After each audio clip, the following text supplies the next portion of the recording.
individuals that have been intimately involved with this recovery ministry. Ms. Greenlee, Ms. Mullins, and Ms. Klinger all have given us some information in reference to their background, education, and some of their experiences.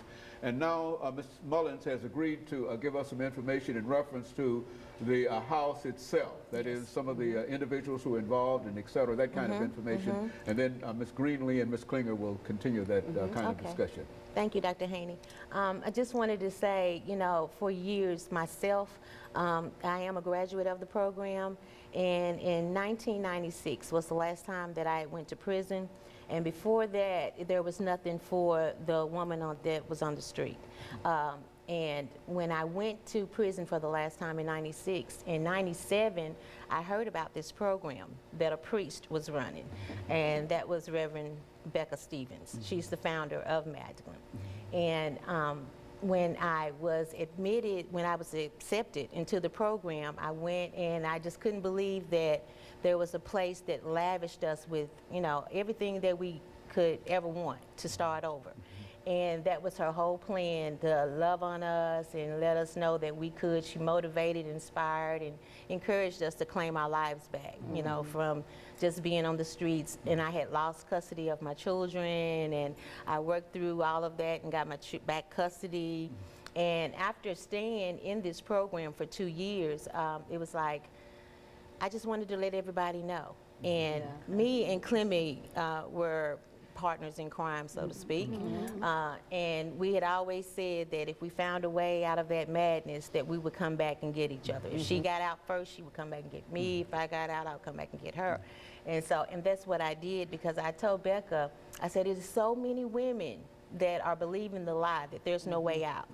And she had given me a way out. And so my thing was to go back and find every woman that I knew that was still in the madness, prostituting ourselves, using dope, and, you know, just killing ourselves. So we had just like relinquished life. And so my goal was to go and let everybody know I found a way out. And I did. And after graduating, after staying in the program and going through the treatment, which is definitely needed for all of us, getting therapy and doing sessions with my children and obtaining, you know, custody back of my babies, and going on to be offered a job to work for them. That's what I started out doing, being a residence manager. And I was just telling Becca that we've got to do something. We've got to do something. The women were coming in, and they were, you know, not clear about if it was going to work for them, like I wasn't clear. And finding out that, you know, we did have a shot. And so we went on to, you know, get like job skill training and everything. And so we were going through these classes for Dress for Success and at the Career Center. And when we would go to apply for the jobs, we weren't able to get them because of our records. And so what happened was, I believe God just inspired her to do another program, a cottage industry where our women could go to work. And that's Thistle Farms. And one of the things that I always remember is Becca talking about Thistle Farms, the thistle that grows beside the street. On our streets is like Dickerson Road or in the alleys or whatever. It's like, it's a strong flower, beautiful flower that comes through the concrete.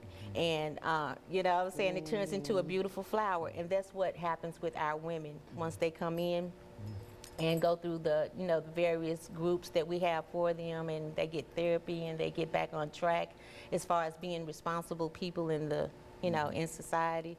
It's like, hey, we've taken off. We have taken off. And Ms. Klinger, you would also concur with some of these statements in reference to what the program has done to you and your family. Is that right? Absolutely. First, I want to say how much I admire the staff, because I admire them for being willing to work with a woman in such a broken state, you know? And then we come in, and after years of these high-risk behaviors and using drugs to cope with feelings, we get our feelings back. We start feeling love, we start feeling pain, and we exhibit those behaviors in like bipolar mood swings, right? Ups and downs, and mine alone just really was, you know, but it's just learning how to cope, and it is about discipline and self-control, and the way we get that is to practice it, coming in with no discipline and self-control at all. And it's 2 years grace to find your way. Exactly. And the best thing about these past 2 years is I remember them.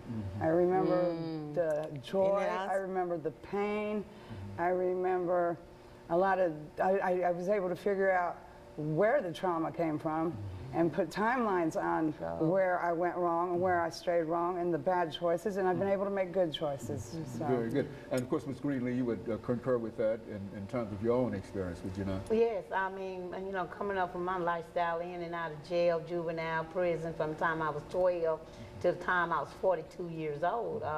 This was like a miracle to me that an organization was out there reaching a hand out for females.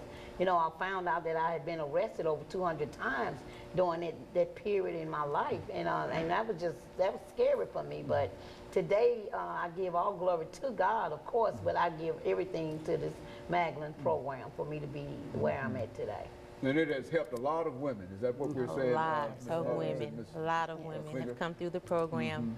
And we just had a graduation.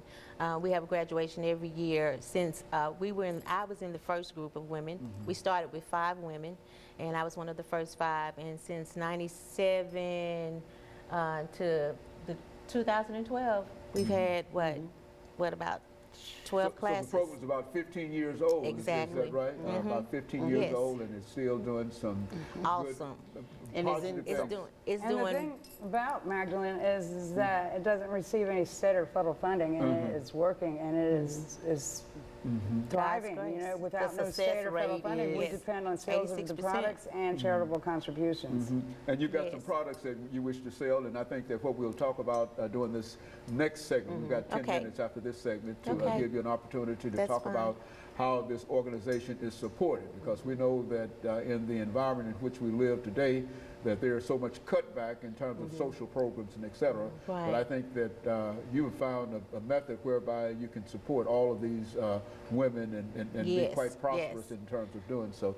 And that's what we'll talk about. We'll give you an opportunity during the second segment to talk about that.